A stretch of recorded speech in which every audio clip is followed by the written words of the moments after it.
Bienvenue dans le didacticiel Snapshots. Les snapshots sont un moyen simple mais performant de rapidement passer d'un preset à un autre dans votre projet. La création d'un snapshot est un jeu d'enfant. Voyons cela. Nous avons d'abord besoin de quelque chose dans notre projet. J'ai donc ajouté un mélangeur matriciel venant de la bibliothèque. Ici, dans notre panneau de propriété, je vais régler le 2D Mix Spanner sur Yes, car c'est une représentation plus visuelle pour ce tutoriel. Maintenant, en double-cliquant sur ce tableau de bord et en passant en mode d'émulation, nous pouvons tester cela. Imaginons que nous voulons apporter ces changements au mélangeur comme ceci. Bouger celui-ci ici et cet autre là, mais que nous souhaitons pouvoir alterner entre cette configuration et une autre d'un seul clic de bouton. Eh bien c'est possible grâce aux snapshots. Quittons le mode d'émulation en pressant F7 et allons voir le panneau snapshots dans le volet à gauche. Par défaut, vous voyez que nous disposons d'une banque de snapshots nommée Global. Cela signifie que n'importe quel snapshot que nous créons dans cette banque enregistre la valeur de chaque contrôleur dans tout notre projet, de façon globale. Bien, prenons notre composant de banque globale et faisons-le glisser dans notre schéma. Et vous remarquerez qu'une fois cela fait, il disparaît du volet gauche. Maintenant, double-cliquons sur ce composant. Voici notre tableau de bord et vous voyez des boutons de chargement Load et d'enregistrement Save pour nos 4 snapshots, ainsi que ces boutons Load Preve et Load Next pour respectivement charger le snapshot précédent ou suivant. Si vous venez ici dans notre panneau de propriété, vous remarquerez que vous n'avez qu'une seule véritable option, le nombre de snapshots. Vous pouvez avoir jusqu'à 24 snapshots dans une banque, mais dans un but pratique, nous en utiliserons que 4. Revenons en mode d'émulation et essayons cela. Enregistrons cette configuration comme snapshot 1. Comme vous pouvez le voir, lorsque je fais cela, le bouton Load s'allume un peu pour indiquer que notre snapshot est enregistré. Déplaçons quelques-uns de ces éléments et enregistrons. Puis créons encore une autre configuration et cliquons sur le bouton Save. Maintenant, pour passer de l'un à l'autre, il nous suffit de cliquer sur Load 1 ou Load 2, où nous pouvons utiliser Load Preve ou Load Next pour alterner entre les deux. C'est aussi simple que cela. Mais dans la réalité, vous n'aurez probablement pas à changer tous les contrôleurs de votre système. Il vous faudra un snapshot n'agissant que sur certaines parties de votre projet. Créons donc une banque de snapshots personnels.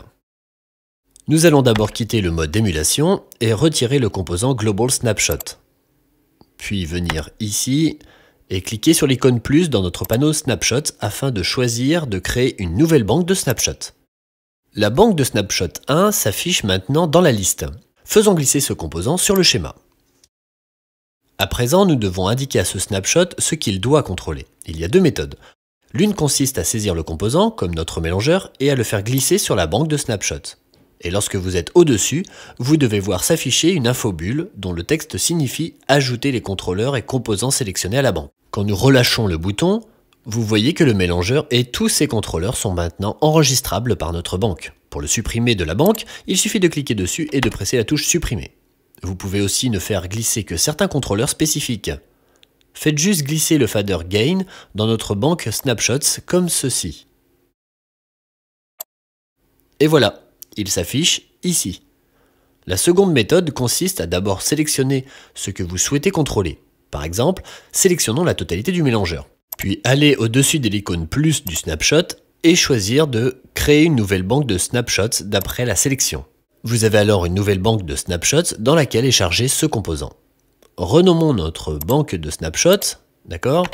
Je vais appeler celle-ci Gain Only. Et celle-là Entire Mixer. Faisons glisser celle-ci sur notre schéma.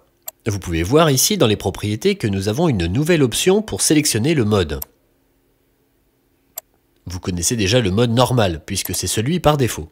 Le mode Scene enregistre automatiquement le snapshot dans lequel vous êtes quand vous en chargez un nouveau. Et Write Protect vous donne un bouton pour verrouiller tous vos boutons Save. Dans l'intérêt de cette démonstration, réglons nos deux banques sur 4 snapshots.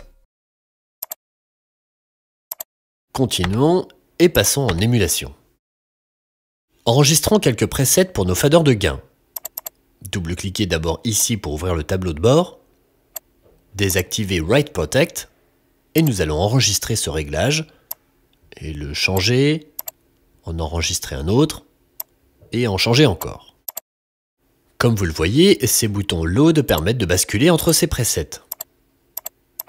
Si maintenant nous réglons à nouveau le mélangeur, disons que nous déplaçons quelques-uns de ces faders de gain, et que nous chargeons un autre snapshot, vous voyez notre premier fader de gain bouger, mais pas les autres. Donc ce snapshot n'agit que sur le contrôleur que nous avons choisi de lui faire piloter. Faisons à présent quelques snapshots sur l'ensemble du mélangeur. Descendons celui-ci et ouvrons celui-là. On va désactiver Write Protect, enregistrons ce réglage ici et déplaçons quelques-uns de ces éléments. Bien, on va accélérer un peu pendant que je sauvegarde quelques snapshots dans notre projet. Une dernière caractéristique d'une banque de snapshots personnels est le bouton Ramp Time. Il règle le temps nécessaire à l'évolution des contrôleurs d'un snapshot vers un autre. Réglons-le sur à peu près 3 secondes. Bien, nous pouvons basculer entre ces snapshots et régler tous les contrôleurs, dont notre fader de gain. Et nous pouvons toujours utiliser le snapshot de gain pour ne changer que notre fader de gain.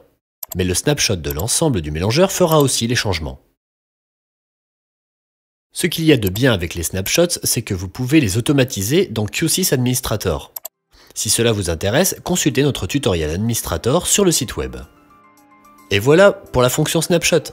Vous pouvez l'utiliser autant que vous voulez pour créer certains presets très simples dans des projets très complexes. Merci et à la prochaine!